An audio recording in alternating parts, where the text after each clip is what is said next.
Good morning class, आपका स्वागत है अंकिता शर्मा केमिस्ट्री में।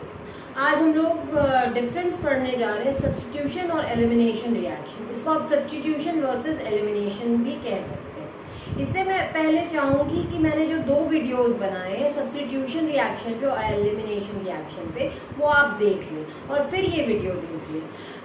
मैं उन दोनों वीडियोस का लिंक डिस्क्रिप्शन बॉक्स में डाल दूँगी। तो आज का क्लास शुरू करते हैं। आई होप आज का क्लास आपको अच्छा लगे।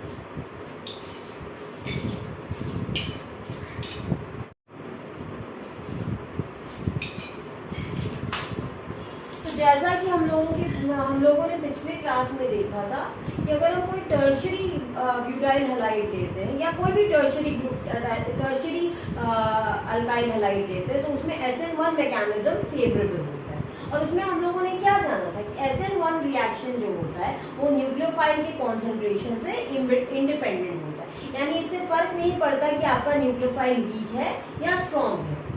क्योंकि जब आप SN1 रिएक्शन करते हैं, जहाँ जैसे कि यहाँ पे मैंने एग्जांपल लिया, यहाँ मैंने टर्शरी ब्यूटाइल ब्रोमाइड लिया। तो सबसे पहला स्लोएस्ट स्टेप में क्या होता है, ब्रोमीन जो है वो हट जाता है अपना इलेक्ट्रॉन्स लेके और यहाँ कार्बोकेटाइन फॉर्म होता है। कार्बोकेटाइन का जो फॉर्मेशन होता है वही रेट डिटरमाइनिंग स्टेप है, यानी स्लोएस्ट स्टेप है। ठीक है, उसके बाद क्या होता है, रेट डिटरमाइनिंग स्टेप के बाद क्या होता है, इस पर न्यूक्लियोफाइल अटैक करते हैं। तो न्यूक्लियोफाइल आपका स्ट्रॉन्ग हो या वीक हो, इससे ज़्यादा फर्क नहीं पड़ता, क्योंकि हम लोगों का रेट डिटरमाइनिंग स्टेप है वो फॉर्मेशन ऑफ कार्बोकेटाइन है, जो कि सिर्फ एल्काइल हैलाइड के कॉन्सेंट्रेशन पे डिपेंड करता है। अगर मैं यहाँ H2O लूँ या OH लूँ, H2O जो कि एक वीक न्यूक्लियोफाइल है और OH माइनस यानी हाइड्रोक्साइड आयन एक स्ट्रॉन्ग न्यूक्लियोफाइल है, दोनों सेम ही रिएक्शन देंगे, दोनों से रेट ऑफ रिएक्शन पे कोई फर्क नहीं पड़ने वाला। अब अगर मान लीजिए मैं आपके साथ एक केस डिस्कस करती हूँ, मैं कहती हूँ कि मैं हाइड्रोक्साइड आयन का कॉन्सेंट्रेशन बढ़ा रही हूँ जो कि एक स्ट्रॉन्ग न्यूक्लियोफाइल, तो क्या होगा। तो होता ये है कि अगर हाइड्रोक्साइड आयन का कॉन्सेंट्रेशन बढ़ जाता है तो जो रिएक्शन है वो सब्स्टिट्यूशन ना होकर के एलिमिनेशन हो जाती है। तो आइए हम लोग एलिमिनेशन रिएक्शन को थोड़ा डिटेल में डिस्कस कर लेते हैं।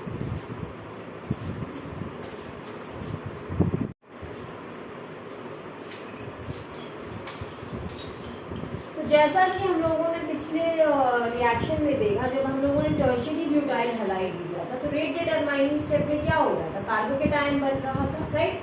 कार्बोकेटाइन पे क्या कर रहा था, न्यूक्लियोफाइल अटैक कर रहा था फास्ट स्टेप में।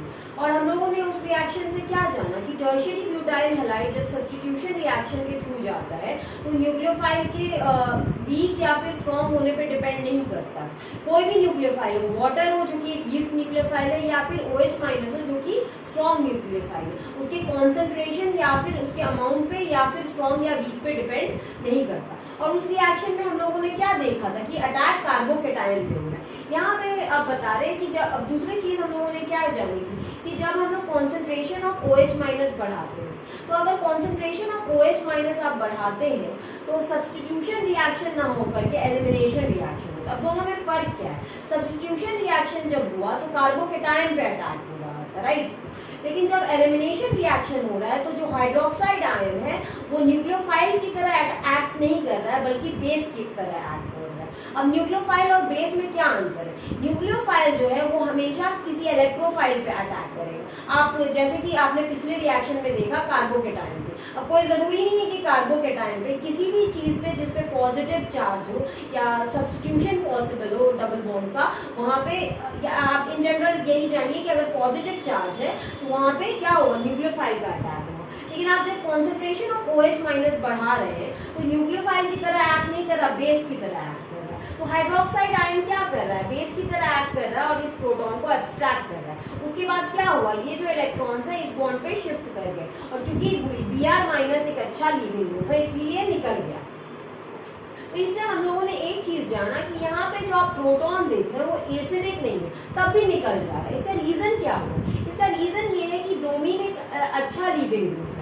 अगर ये हाइड्रोक्साइड आयन इस प्रोटॉन को ले भी लेता है तो अगर लीविंग ग्रुप अच्छा है तो ये प्रोटॉन एक्सट्रैक्ट किया जा सकता है। अब एसिडिक प्रोटॉन की अगर हम बात करें तो एसिडिक प्रोटॉन वो होता है जो किसी इलेक्ट्रोनेगेटिव एलिमेंट से अटैच है, जो कि यहाँ पे नहीं। और अगर आप इस रिएक्शन को गौर से देखें तो ये कॉन्सेंट्रेशन ऑफ OH माइनस यानी हाइड्रोक्साइड आयन की कॉन्सेंट्रेशन और अल्काइल हैलाइड की कॉन्सेंट्रेशन दोनों पे डिपेंड कर रहा है। इसीलिए जो रिएक्शन है वो बाय मॉलिक्यूलर है, क्योंकि यहाँ दो मॉलिक्यूल्स इन्वॉल्व है, अल्काइल हैलाइड का और OH माइनस का।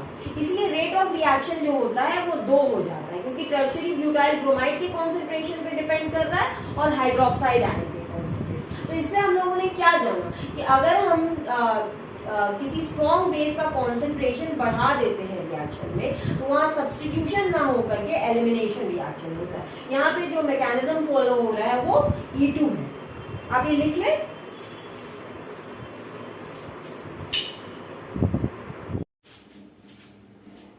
तो आइए हम कुछ और रिएक्शंस देखते हैं। यहाँ पर आप देख सकते हैं कि मैंने टर्शियरी ब्यूटेनॉल लिया है और उसको मैं HBr के साथ ट्रीट कर रही हूँ। तो हो क्या रहा है, HBr के साथ आप ट्रीट करते हैं तो H पे पॉजिटिव चार्ज होता है और Br पे नेगेटिव चार्ज होता है। अब आप जानते हैं कि OH पे लोन पेयर्स होते हैं, तो इस लोन पेयर पे ये H प्लस क्या करेगा, अटैक कर देगा, क्योंकि ये एक इलेक्ट्रोफाइल है और ये न्यूक्लियोफाइल है। तो यहाँ OH2 प्लस बन गया, क्योंकि ऑक्सीजन ने अपने इलेक्ट्रॉन्स दिए इसलिए इस पे पॉजिटिव चार्ज है। और मैंने आपको बहुत बार बताया कि ऑक्सीजन में कभी भी पॉजिटिव चार्ज स्टेबल नहीं होता, तो वो क्या करेगा, वो इस बॉन्ड के इलेक्ट्रॉन्स लेकर के निकल जाएगा। और यहाँ पे क्या हुआ, टर्शियरी ब्यूटाइल का कार्बोकेटायन बन गया, जो कि हम लोग का रेट डिटरमाइनिंग स्टेप है। इस पे आप क्या करेगा, Br माइनस अटैक कर देगा। तो जब आप इस रिएक्शन को देखते हैं SN1 मैकेनिज्म के थ्रू हो रहा है, तो आप अगर इसका रेट देखते हैं तो वो अल्काइल हैलाइड पे सिर्फ डिपेंड करता है। अगर रिएक्शन में Br माइनस नहीं भी होता है एज न्यूक्लियोफाइल तब भी ये रिएक्शन होगा, ठीक है। अब हम लोग देखते हैं कि उस केस में जब Br माइनस नहीं होता है तो क्या होता है, तब हम लोग इसको किसी एसिड के साथ ट्रीट, आप कोई भी एसिड ले सकते हैं, HCl, H2SO4, HNO3, कोई भी एसिड ले सकते हैं। मैंने यहाँ पे H2SO4 लिया है और इसको मैं टर्शियरी ब्यूटेनॉल के साथ ट्रीट कर रही हूँ। तो सबसे पहले H2SO4 के साथ होता क्या है, H2SO4 को आप जब वाटर के साथ ट्रीट करते हैं तो आप जानते हैं कि वो H प्लस आयन रिलीज करता है और HSO4 माइनस आयन रिलीज करता है, ठीक है। आप क्योंकि जानते हैं कि H2SO4 एक स्ट्रॉन्ग एसिड है, तो HSO4 क्या होगा, उसका कॉन्जुगेट एक वीक बेस होगा। तो मैं एक चीज बताना चाहूंगी कि ये जो रिएक्शन है इसमें सबसे पहले जब आप ये H2SO4 के प्रेजेंस में इसको ट्रीट करते हैं, क्योंकि इसने H प्लस आयन लिबरेट किया है, तो OH माइनस के साथ अगर H प्लस रिएक्ट करेगा तो यहाँ लोन पेयर होता है। अगेन H प्लस क्या है, एक इलेक्ट्रोफाइल है, वो इसके लोन पेयर ऑक्सीजन के लोन पेयर पे अटैक कर देगा, राइट। और यहाँ पे क्या हो जाएगा, OH2 प्लस बन जाएगा। और अगेन आपको मैंने बताया कि ऑक्सीजन पे कभी भी पॉजिटिव चार्ज स्टेबल नहीं होता, क्योंकि बहुत ही इलेक्ट्रोनेगेटिव होता है। तो वो क्या करेगा, यहाँ पे इस बॉन्ड के इलेक्ट्रॉन्स लेकर निकल जाएगा और यहाँ पे कार्बोकेटायन बन जाएगा, ठीक है। अब यहाँ पे कार्बोकेटायन जब बन गया तो इस कार्बोकेटायन पे HSO4 अटैक ना करके इस प्रोटॉन पे अटैक करता है। ऐसा क्यों होता है, अब मैं बताना चाहूंगी कि HSO4 जो होता है एक बहुत ही बुरा न्यूक्लियोफाइल होता है, लेकिन ये एक अच्छा बेस भी नहीं, वो तो मैंने आपको पहले ही बता दिया। कॉन्जुगेट एसिड बेस थ्योरी से आप जानते हैं कि जब आप अगर H2SO4 एक स्ट्रॉन्ग एसिड है तो इसका कॉन्जुगेट बेस यानी HSO4 क्या होगा, एक बहुत ही वीक बेस होगा, राइट। लेकिन होता क्या है कि ये जो न्यूक्लियोफाइल होता है वो और भी कमजोर न्यूक्लियोफाइल होता है, तो वो यहाँ इस रिएक्शन में ये न्यूक्लियोफाइल की तरह नहीं एक्ट करता, यानी ये न्यूक्लियोफाइल की तरह कार्बोकेटायन पे अटैक नहीं कर रहा, बल्कि एक बेस की तरह एक्ट कर रहा है और H प्लस पे अटैक कर रहा है। तो यहाँ से HSO4 माइनस क्या करेगा, इसके H प्लस को ले लेगा, तो ये अपने इलेक्ट्रॉन्स इस पे दे देगा और यहाँ पे ये आप देख रहे हैं एक एल्कीन का फॉर्मेशन हो गया है। तो हम लोगों ने इस रिएक्शन से क्या जाना कि ये रिएक्शन जो है SN1 रिएक्शन की तरह ये क्या कहते हैं, न्यूक्लियोफाइल यानी HSO4 के कॉन्सेंट्रेशन पे डिपेंडेंट नहीं है, ये सिर्फ अल्काइल हैलाइड के कॉन्सेंट्रेशन पे डिपेंड हो रहा है। लेकिन यहाँ पे चूंकि एलिमिनेशन हो रहा है तो इसको हम लोग क्या कहते हैं, एलिमिनेशन रिएक्शन, जो कि E1 मैकेनिज्म से हो रहा है, जिसमें सिर्फ कॉन्सेंट्रेशन ऑफ मैंने अल्काइल हैलाइड नहीं लिया, मैंने टर्शियरी ब्यूटेनॉल लिया है, तो जो मैंने टर्शियरी ब्यूटेनॉल लिया है सिर्फ उसके कॉन्सेंट्रेशन पे ये रिएक्शन डिपेंड कर रहा है। तो ये रिएक्शन SN1 से ना होकर के आप अगर किसी भी अल्कोहल को, टर्शियरी अल्कोहल को जब किसी भी HBr या फिर किसी भी एसिड के साथ ट्रीट करते हैं तो वहां पे अगर उसकी कॉन्सेंट्रेशन ज्यादा है या फिर वो एक स्ट्रॉन्ग एसिड है तो वहां पे इवन एलिमिनेशन रिएक्शन होने का चांसेस ज्यादा है। आप प्लीज इस नोट को, इसको अच्छे से नोट डाउन कर लें।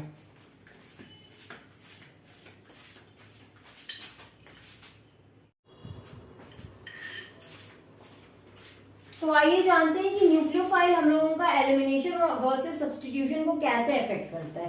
तो जैसे कि अभी तक आपने देखा कि अगर कोई लिविंग ग्रुप किसी कार्बन पे अटैच है तो अगर उस कार्बन पे अगर कोई न्यूक्लियोफाइल अटैक करता है तो वहां पे चांसेस या 100% चांसेस है कि वहां सब्स्टिट्यूशन होगा। लेकिन जिस कार्बन पे लिविंग ग्रुप अटैच्ड है और उसके बाद वाले कार्बन या एडजेसेंट कार्बन पे के प्रोटॉन पे अगर कोई बेस अटैक करता है तो वहां एलिमिनेशन होता है। एलिमिनेशन के केस में बेस होता है। और जैसा कि मैंने आपको पहले ही बताया, अगर कोई स्ट्रॉन्ग बेस है तो वहां पे एलिमिनेशन रिएक्शन होने का चांसेस ज्यादा है, सब्स्टिट्यूशन रिएक्शन होने का चांसेस कम है। मैं यहाँ एग्जांपल के लिए देख लेती हूँ। जैसे मैंने यहाँ पे आपको इथेनॉल लिया, ETOH, तो ETOH के साथ जब मैं इसे ट्रीट करती हूँ तो क्या होता है। ETOH आपका एक वीक बेस है, उसका रीजन मैं बताती हूँ। ETOH को अगर आप वाटर के साथ या किसी एसिड के साथ ट्रीट करते हैं, इसके पास लोन पेयर होता है, यानी ये H+ आसानी से एक्सेप्ट कर लेगा, तो इसका जो pKa वैल्यू आता है -7 आता है। तो आप लोग जानते हैं कि अगर 7 से ऊपर अगर अगर कोई एसिड है तो 7 से अगर pH की वैल्यू ज्यादा है तो वो एसिड होगा और 7 से कम होगा तो वो बेस होगा। तो यहाँ पे -7 आ रहा है, यानी ये जो बेस होगा वो बहुत ही वीक बेस होगा और बहुत ही स्ट्रॉन्ग एसिड होगा। ठीक है, तो सबसे पहले हम लोग क्या कर रहे हैं कि टर्शियरी ब्यूटाइल क्लोराइड ले रहे हैं, तो SN1 रिएक्शन होगा क्योंकि ETOH के प्रेजेंस में ट्रीट कर रहे हैं। तो सबसे पहले स्टेप में क्या होगा, क्लोरीन हम लोग का निकल जाएगा और यहाँ कार्बोकेटायन बन रहा है। अब क्या होगा, कार्बोकेटायन के ऊपर इथेनॉल अटैक करेगा। यहाँ पे जो इसके लोन पेयर्स हैं, 2 लोन पेयर्स हैं, वो लोन पेयर्स क्या करेंगे, यहाँ पे अटैच हो जाएंगे OH ET। अब यहाँ ऑक्सीजन पे पॉजिटिव चार्ज आ जाएगा। तो जैसा कि मैंने आपको 1000 बार बताया कि ऑक्सीजन पे कभी भी पॉजिटिव चार्ज स्टेबल नहीं होता। तो क्या होगा, ये जो हाइड्रोजन है ये इस ऑक्सीजन को चूंकि ज्यादा इलेक्ट्रॉन नेगेटिव है, अपना इलेक्ट्रॉन दे देगा और H+ बन करके निकल जाएगा और यहाँ पे क्या हो जाएगा, OET अटैच हो जाएगा। उसी तरह हम लोग देखते हैं जब हम लोग किसी स्ट्रॉन्ग बेस के प्रेजेंस में इसको ट्रीट करते हैं, तो यहाँ पे आप देख रहे हैं कि इथॉक्साइड आयन, अगर आप pK ऑफ ETOH का बात करेंगे, वहां पे मैंने ETOH2 बताया था, ETOH की बात करेंगे तो इसका pK जो होता है 16 होता है, यानी 7 से बहुत ही ज्यादा, यानी ETO- जो होगा वो बहुत ही स्ट्रॉन्ग बेस होगा। तो सबसे पहले हम लोगों ने अगेन अल्काइल हैलाइड लिया है, तो सबसे पहले क्या होगा, ETO- जो है इस हाइड्रोजन को लेगा और डीप्रोटोनेट कर देगा। उसके बाद क्या होगा, इसके इलेक्ट्रॉन्स यहाँ शिफ्ट हो जाएंगे और ये क्लोरीन निकल जाएगा। आप देख रहे हैं कि ये जो भी मैकेनिज्म है वो एक कंसर्टेड मैकेनिज्म है, यानी एक ही स्टेप में आपका ETO- यानी जो कि आपका बेस है वो प्रोटॉन को डीप्रोटोनेट कर रहा है और उसी स्टेप में लिविंग ग्रुप निकल रहा है। और यहाँ पे क्या है, कॉन्सेंट्रेशन जो है न्यूक्लियोफाइल के ऊपर भी डिपेंड कर रहा है इस रिएक्शन का और अल्काइल हैलाइड पे भी डिपेंड कर रहा है। तो ये जो रिएक्शन हो रहा है वो E2 मैकेनिज्म से हो रहा है और अल्टीमेटली आपको क्या मिल रहा है, एल्कीन मिल रहा है। आप लिख लो। तो इस रिएक्शन से हम लोगों ने क्या जाना, जब भी कोई स्ट्रॉन्ग बेस होगा तो वहां एलिमिनेशन रिएक्शन ज्यादा फेवरेबल होगा और अगर वीक बेस होगा तो वहां सब्स्टिट्यूशन रिएक्शन होने के चांसेस ज्यादा होंगे। और एक बात मैं आपको एक बात बताना चाहूंगी, जैसे कि मैंने आपको पहले भी एक क्लास मैंने लिया था Pearson hard and soft acid basis, उसमें मैंने पढ़ाया, उसका लिंक मैं डिस्क्रिप्शन बॉक्स में डाल दूंगी। तो मैंने आपको बताया जो ये कार्बोकेटायन होता है वो एक वीक एसिड होता है, राइट, इसीलिए वो एक वीक बेस के साथ रिएक्ट कर रहा है, यानी यहाँ पे वीक इंटरैक्शन है, जैसे कि मैंने आपको पहले भी बताया। लेकिन अगर आप H+ की बात करेंगे वो एक स्ट्रॉन्ग एसिड होता है और जो ETO- है वो एक स्ट्रॉन्ग बेस है, तो यहाँ पे हार्ड इंटरैक्शन हो रहा है। सब्स्टिट्यूशन में आप देख रहे हैं चूंकि कार्बोकेटायन पे अटैक हो रहा है तो वहाँ सॉफ्ट इंटरैक्शन है और यहाँ पे आप देख रहे हैं प्रोटॉन पे अटैक हो रहा है, इसलिए हार्ड इंटरैक्शन। आपको मैं ये Pearson hard and soft acid basis का जो मैंने वीडियो बनाया उसका भी लिंक डिस्क्रिप्शन बॉक्स में डाल दूंगी, आप चेकआउट कर सकते हैं। थैंक यू, आप इसे अच्छे से नोट डाउन कर लें।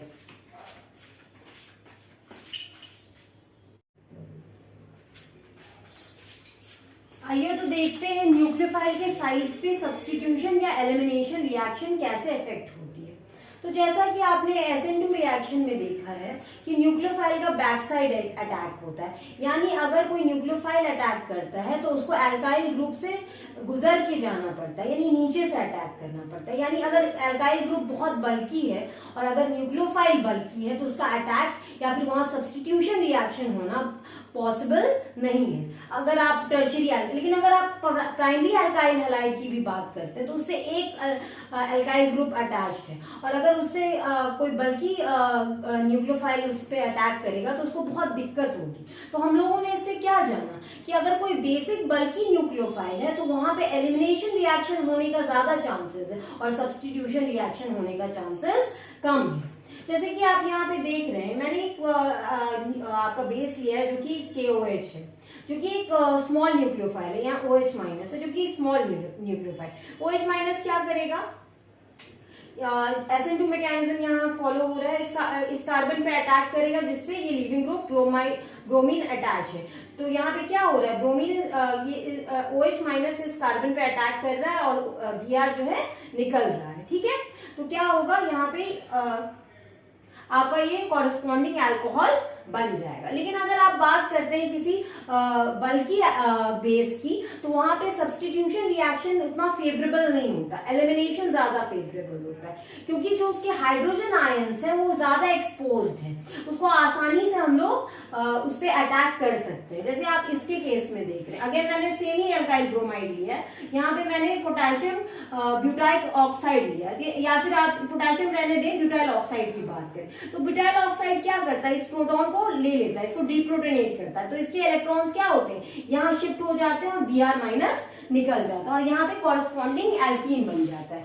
तो हम लोगों ने क्या जाना, हम लोगों ने जाना कि अगर कोई जो बेस है वो अगर बल्की है और स्ट्रॉन्ग है तो वहां पे E2 मैकेनिज्म या फिर एलिमिनेशन रिएक्शन ज्यादा फेवरेबल होगा अगर उसको सब्स्टिट्यूशन से कंपेयर किया जाए। राइट, यहाँ पे आपको E2 मैंने 1000 बार बता दिया है। इस रिएक्शन में जो रेट डिटरमाइनिंग स्टेप है उसमें कॉन्सेंट्रेशन ऑफ बेस यानी ब्यूटॉक्साइड आयन भी देखा जा रहा है, टर्शियरी ब्यूटॉक्साइड आयन, और ये एल्काइल हैलाइड का भी कॉन्सेंट्रेशन देखा जा रहा है, इसलिए E2 मैकेनिज्म में। और हम लोगों ने जो जाना इस रिएक्शन से ये जाना कि अगर कोई बल्कि बेस है तो वहां पे E2 मैकेनिज्म या एलिमिनेशन रिएक्शन ज्यादा फेवरेबल होगा, और अगर कोई आपका ये स्मॉल न्यूक्लियोफाइल या नॉन बल्की बेस है तो वहां पर सब्स्टिट्यूशन ज्यादा फेवरेबल होता है। प्लीज नोट डाउन कर लें।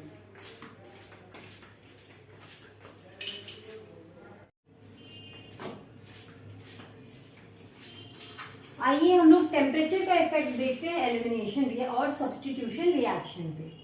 तो जब एलिमिनेशन रिएक्शन होता है तो क्या होता है, जैसे कि इस केस में हम देख रहे हैं, यहाँ पे मैंने एक न्यूक्लियोफाइल लिया है जो कि हाइड्रोक्साइड आयन है। तो हाइड्रोक्साइड आयन क्या करेगा, इस प्रोटॉन को एब्स्ट्रैक्ट कर देगा और इसके इलेक्ट्रॉन यहाँ शिफ्ट हो जाएंगे और ये Br माइनस निकल जाएगा। राइट, और आपका ये क्या क्या फॉर्म हो रहा है, क्योंकि इस हाइड्रोक्साइड आयन ने इस H+ आयन को एब्स्ट्रैक्ट किया है तो वाटर बन रहा है, एक एल्कीन बन रहा है और ब्रोमाइड आयन बन रहा है। तो हम लोगों ने देखा कि जब एलिमिनेशन रिएक्शन होता है तो 2 मॉलिक्यूल्स मिलकर के 3 मॉलिक्यूल्स बनाते हैं। राइट, अब हम देखते हैं कि सब्स्टिट्यूशन रिएक्शन में क्या होता है। सब्स्टिट्यूशन रिएक्शन में मैंने यहाँ पे टर्शियरी एल्काइल हैलाइड लिया, मैं इसको OH माइनस या आप H2O या OH माइनस किसी के साथ भी ट्रीट कर सकते हैं।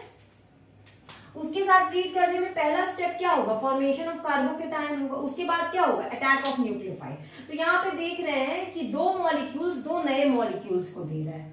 एक इक्वेशन होता है जिसको हम लोग गिब्स हेल्महोल्ट्ज इक्वेशन कहते हैं, that is delta G is equal to delta H minus T delta S। तो जब आप टेम्परेचर बढ़ाते हैं तो किसी भी रिएक्शन का एंट्रोपी बढ़ता है, क्योंकि यहाँ पे नंबर ऑफ मॉलिक्यूल ज्यादा फॉर्म हुए हैं एलिमिनेशन रिएक्शन में, इसीलिए एलिमिनेशन की एंट्रोपी जो होगी वो हमेशा सब्स्टिट्यूशन से ज्यादा होगी। अब मैं आपको समझाती हूँ। ठीक है, यहाँ पे T डेल्टा S है। ठीक है, तो अगर मान लीजिए 3 मॉलिक्यूल्स फॉर्म है, डेल्टा एस को आप यहाँ पे एन से भी सब्सटीट्यूट किया जा सकता है, उसका एक अलग इक्वेशन, लेकिन अभी के लिए हम लोग समझते हैं एन जितना ज्यादा होगा, अगर हम यहाँ 3 डालेंगे तो ये जितना पॉजिटिव होगा उतनी नेगेटिव वैल्यू गिब्स एनर्जी की आएगी, और गिब्स एनर्जी की अगर नेगेटिव वैल्यू होती है वो रिएक्शन उतना ही स्पॉन्टेनियस होता है, उतनी आसानी से होगा, उतना ही फेवरेबल होगा। तो चूंकि यहाँ पे एलिमिनेशन में 3 मॉलिक्यूल्स बन रहे हैं, इसलिए इसकी जो गिब्स एनर्जी होगी वो ज्यादा नेगेटिव होगी, और सब्स्टिट्यूशन में क्या हो रहा है, 2 मॉलिक्यूल्स बन रहे हैं तो उसकी गिब्स एनर्जी कम होगी। तो हम लोगों ने क्या जाना, हम लोगों ने जाना कि हायर टेम्परेचर पे हमेशा एलिमिनेशन रिएक्शन सब्स्टिट्यूशन रिएक्शन से ज्यादा फेवरेबल होता है। आप ये लिख लें।